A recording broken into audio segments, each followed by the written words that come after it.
On November 24th, 1971, a man who identified himself as Dan Cooper bought a one-way ticket from Portland to Seattle on Northwest Orient Airlines flight number 305. He paid for his ticket in cash and made his way to seat 18C.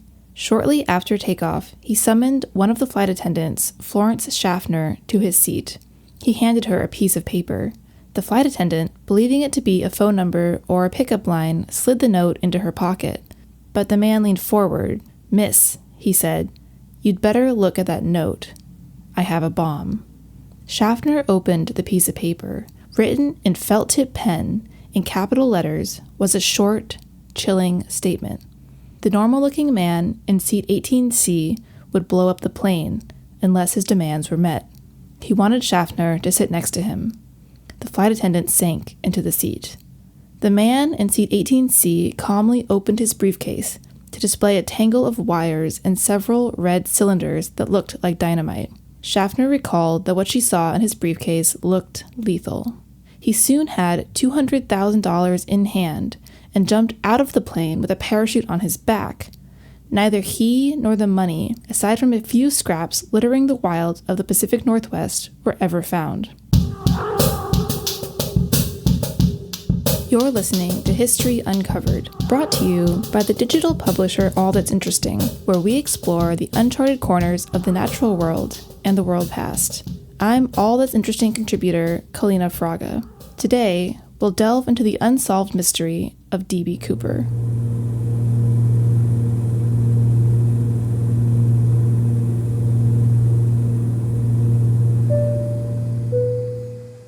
After reading Cooper's note and seeing the wires in his briefcase, Schaffner went to the front of the plane to inform the pilot, William Scott. Suddenly, a routine, quick flight from Portland to Seattle had become a matter of life and death. The passengers, however, had no idea what was going on. They were simply asked to move to the front of the plane. The pilot mumbled something about engine trouble through the intercom and an excuse about having to circle in the sky to let off fuel. One young man decided to stay put. He just happened to be sitting in the back of the plane across the aisle from D.B. Cooper himself. Bill Mitchell recalled that he felt something was off, but not because of Captain Scott's odd demand or the circling of the plane. "My ego got in the way of this," he told Como News 48 years later. "It sort of bugged me that this flight attendant was talking with this older guy with a suit and smoking, and here you had a University of Oregon sophomore sitting right across the aisle, and she wouldn't make eye contact or anything." Mitchell, along with the flight attendants, would later help the FBI with their sketch of the hijacker, but their description only deepened the mystery. Cooper looked like a normal airline passenger.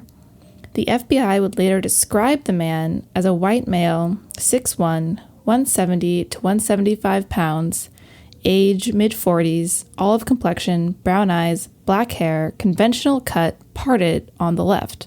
In other words, someone who could easily disappear in a crowd. For 2 hours, the plane flew in circles. On the ground, Northwest Orient Airlines scrambled to satisfy Cooper's demands. Cooper waited patiently, now wearing dark sunglasses. According to a 2017 profile in New York Magazine, Cooper gave Schaffner a $20 bill for his $2 drink and told her to keep the change. He seemed familiar with the land below, often glancing out the window and noting calmly things like, "That looks like Tacoma." The plane finally landed in Seattle at 5:39 p.m. Here, Cooper exchanged his hostages for money, $200,000, which had been photographed but not marked, and 4 parachutes. 2 were military grade from the nearby McChord Air Force Base. Cooper rejected these 2 and asked for different ones. He received another pair, this time donated from a local skydiving school. His demands met, Cooper let most of the crew go. He told the pilot he wanted to fly to Mexico, but here his plan hit a snag. The plane couldn't fly to Mexico in one go. They would have to make a refueling stop in Reno. Cooper agreed, but he had several more demands. The plane must fly at a low altitude, with the rear door open. They also must fly as slowly as possible. The pilot agreed to these conditions, but refused another of Cooper's requests, that the plane take off with the rear stairs lowered. This was too dangerous, and Cooper relented. At around 7:40 p.m., 2 hours after landing, the plane took to the skies. This time, it was followed by several Air Force jets from McChord Air Force Base. With the crew clustered in the cabin, the hijacked plane hurtled through the cold November night. With the rear door of the aircraft opened, the interior became freezing. Then, at 8 p.m., a light flashed in the cockpit. The rear stairs had been lowered. About 15 minutes later, the crew felt an upward jerking motion. They remained in the cockpit for 2 hours. At 10:15, the plane landed in Reno, on a tarmac, surrounded by police, ready to search the plane and arrest the hijacker. But D.B. Cooper was not there.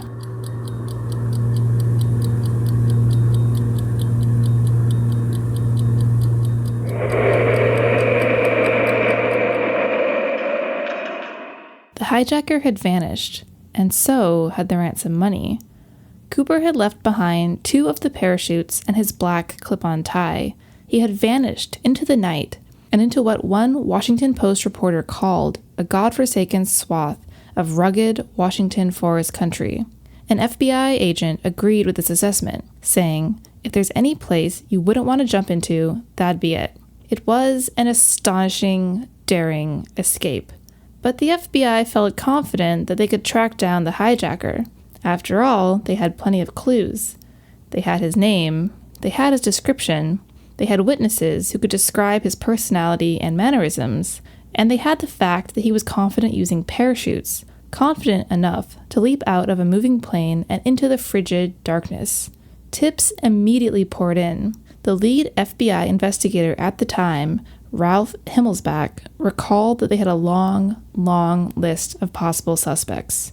He recounted that they had real good ones, real poor ones, a lot of both, and many in between. The Northwest hijacking investigation, called NORJAC by the FBI, had begun. Surely, they would be able to track down the daredevil who had escaped with the ransom money. But the FBI had much less information than they had initially assumed. For starters, Dan Cooper was a fake name. Adding to the confusion, the media mistakenly reported the hijacker as D.B. Cooper, a name which stuck. As the investigation started, the FBI had a bewildering mystery, and not much else. He was carrying a briefcase when he stepped aboard the plane. Northwest 305 from Portland, on the tarmac in the rain, dressed in loafers. 5 years later, the FBI had nothing but a fistful of dead ends. They had considered 800 suspects and eliminated all but 24 of them. By 2011, the case file on D.B. Cooper was 40 feet long. By 2016, the FBI officially washed their hands of the whole thing, announcing that the Cooper case had used up too much of their time and energy, and they needed to relocate their manpower to other pressing investigations. Meanwhile, the story of D.B. Cooper spread through popular culture.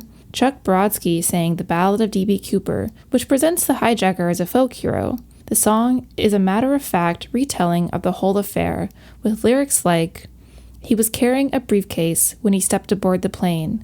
Northwest 305 from Portland, on the tarmac in the rain." Himmelsbach strongly disagreed with such portrayals. "Nothing heroic about him," he said. "Nothing glamorous, nothing admirable at all. He jeopardized the lives of 40 people, and I have no admiration at all. He was a stupid, selfish man." But the story of D.B. Cooper continued to spread. Today, there are songs, movies, and books about D.B. Cooper. The town of Ariel, Washington, near where Cooper could have landed, celebrates D.B. Cooper Day after Thanksgiving. And the iconic character of Dale Cooper on the television show Twin Peaks is a nod to the infamous skyjacker.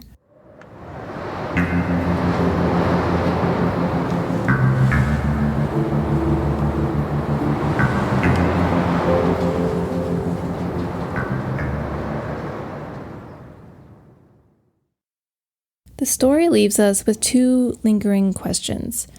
Who is D.B. Cooper? And, just as compelling, where is D.B. Cooper? And his money?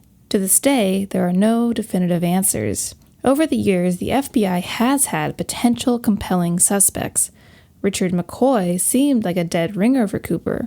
5 months after D.B. Cooper hijacked a plane over Washington and Oregon, McCoy hijacked one over Utah. Like Cooper, McCoy demanded and received ransom, this time $500,000. And, like Cooper, McCoy leapt from the plane using parachutes and escaped. However, McCoy was caught, and the FBI found that he had a solid enough alibi on the night that D.B. Cooper hijacked flight number 305 to dismiss him as a suspect. Robert Rackstraw also seemed promising. He was a Special Forces paratrooper, so someone who could theoretically leap from a plane with a parachute and survive. The FBI cleared him as a suspect in 1979, but this didn't convince Thomas Colbert, a documentary filmmaker who has independently investigated the Cooper case. Colbert believes that the FBI is covering up the truth because of Rackstraw's CIA ties. But another D.B. Cooper expert, this time Jeffrey Gray, the author of Skyjacker, which is one of the definitive books on Cooper, doesn't believe Rackstraw was ever a serious suspect. Gray does not include him in his book. A man named Dwayne Weber even claimed to be D.B. Cooper on his deathbed, but the FBI had succeeded in lifting DNA evidence from Cooper's discarded tie. Weber was not a match. Since 1971, only a few clues have appeared.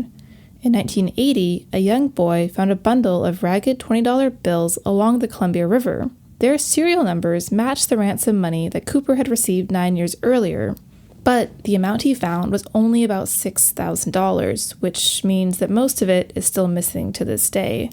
Over the years, other discoveries include things like scraps of parachute, which likely belonged to the hijacker. But nothing definitive has ever been discovered. D.B. Cooper leapt from the plane and simply disappeared into the night. A Seattle case agent named Larry Carr believes that there are so few clues because Cooper probably died in his attempt. He said no experienced parachutist would have jumped in the pitch-black night, in the rain, with a 200-mile-an-hour wind in his face, wearing loafers and a trench coat. It was simply too risky. What's more, one of Cooper's 2 parachutes was a training parachute, and it was sewed shut. Something, Carr notes, a skilled skydiver would have checked. The pilot of fateful flight number 305 agrees that Cooper likely died in the attempt. His widow told the Seattle Times that Captain Scott didn't like to talk about the hijacking, but later in life, he mused that Cooper probably jumped into Lake Merwin and got tangled up in dead trees and died. Will the mystery of D.B. Cooper ever be solved? The case is closed, but the FBI will accept any compelling piece of evidence, like another discovery of ransom money or more pieces of parachute. In the end, though, it might come down to someone deciding to step forward and tell the truth. It may just take someone, Carr said, who remembers that odd uncle. For now, the story of D.B. Cooper remains one of the greatest mysteries in American history. Thanks for listening to History Uncovered. I'm History Uncovered's producer, Kit Westneat. If you like the show, help others find us by leaving a review on Apple Podcasts or Spotify. And be sure to follow the All That's Interesting and History Revealed pages on Facebook and Real History Uncovered on Instagram. Make sure you don't miss out on the new episodes and subscribe to the History Uncovered podcast. And keep up with our latest stories at allthat'sinteresting.com. If you have a question about the show or just want to say hi, feel free to call us at 929-526-3029 or email us at podcast@allthat'sinteresting.com. This podcast is part of the Airwave Media Podcast Network. Visit airwavemedia.com to listen and subscribe to their other fine shows like Legends of the Old West and Redacted History. Until next time, keep exploring.